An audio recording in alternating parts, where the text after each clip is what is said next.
My mom used to call it the elephant in the room, or Henry the Fourth, because of the H and the one B.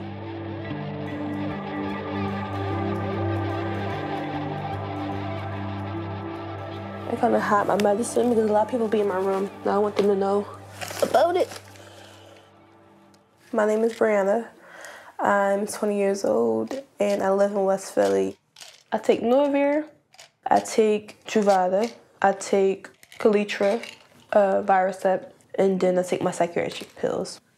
When I try to explain to somebody, I automatically say I'm HIV positive. I don't say how I got it, so they automatically assume I'm dirty. However, they assume how I got it. I got it through my mom. My mom didn't know no better. I mean, it was passed down from her to me through birth. She could have prevented it, yes, but this is what happens.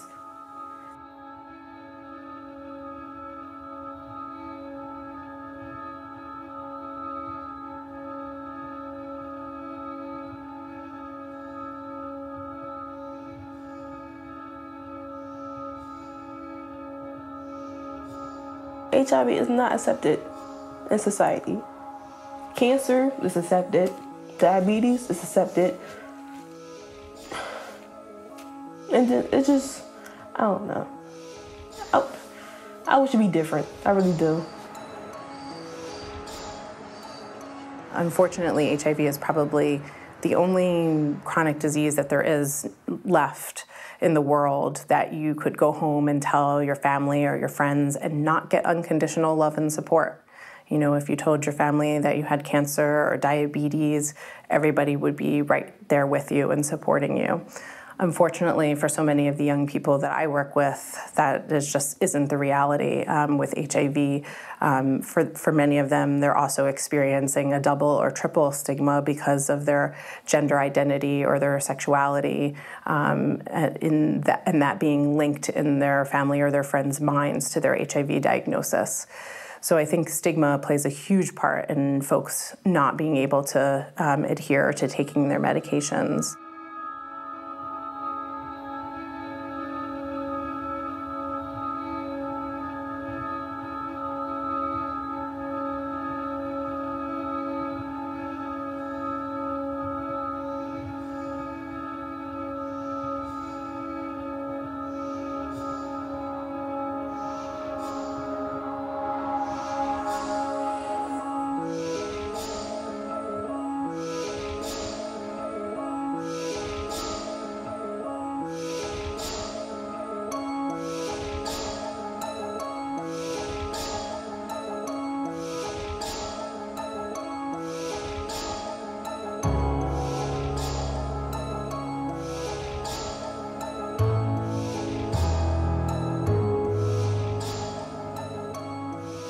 Because it's not just take this for a year, take this for 30 days. It's take this for the rest of your life.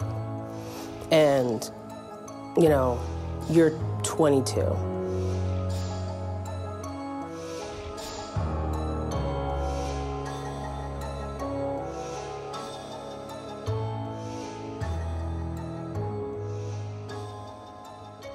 What I've heard from folks is it's a daily reminder that you're HIV positive. It may be a daily reminder of how you got positive, if you know what that is.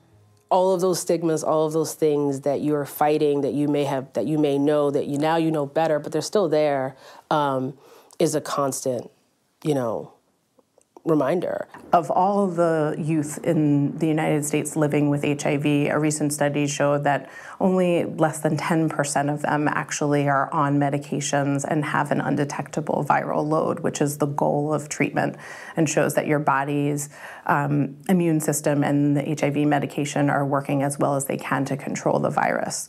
So even though we have these wonderful medications available, very few youth are actually being able to realize that goal of what we call viral suppression. I didn't find out that I was suffering from depression until I was, I believe, 15. Not only am I suffer from depression, but I am bipolar. It's more medicine added on to the medicine that I already take. It's more problems. I'm suffering from depression. I'm HIV positive. I'm 15 years old. I mean, it's just, It was a lot to deal with. My adopted mom, she passed away October 31st, 2011. Her funeral was the 2nd of November. I got kicked out of my house November the 4th. I didn't take my medicine for a good year. And I built up immune because once I actually did take it, the bad cells knew what was going on and they overtook my medicine.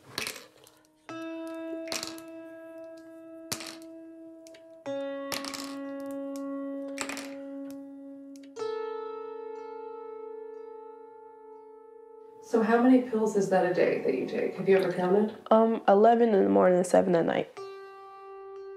It's wonderful that we have so many different types of medications available today. However, it's not unlimited. And we know that, we expect that young people living with HIV, once they start on HIV medications, can live a full and normal lifespan. They can live into their 70s or 80s, and they may end up actually dying from heart disease or diabetes, just like everybody else. But that being said, we want those medications, that first regimen that they start on, to last as long as it possibly can, because we don't have unlimited options. Until there's a cure for HIV, we need to rely on these medications so that somebody can, live healthy with a chronic disease for the rest of their life.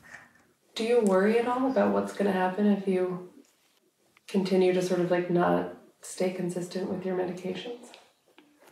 I do, but I'm just the type of person that like to get that thought out of my mind. But it do happens. It's just,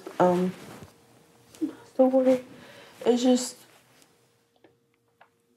when I do think about it, I think about the HIV, going to AIDS, and then what? And then I don't want to sit here and then let myself wither away, and then my mom gonna have to bury me. It's hard to think about. I don't want it to end like that, but it's hard. It's hard to actually be happy.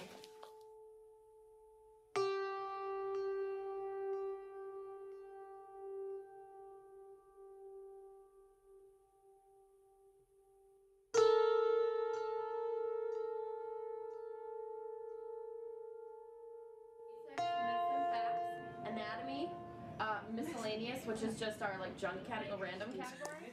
Every day, we have a drop-in center every day. There's probably at least 50 to 60 young people who come in and out of here all day. And I always wonder, where would they be if they weren't here? What would they be doing? Would they be able to eat? If a young person is in a situation where they are homeless, and they end up here. And not everybody who comes here is homeless, but they're in a situation where they don't have a lot of resources. And that's just poverty in general.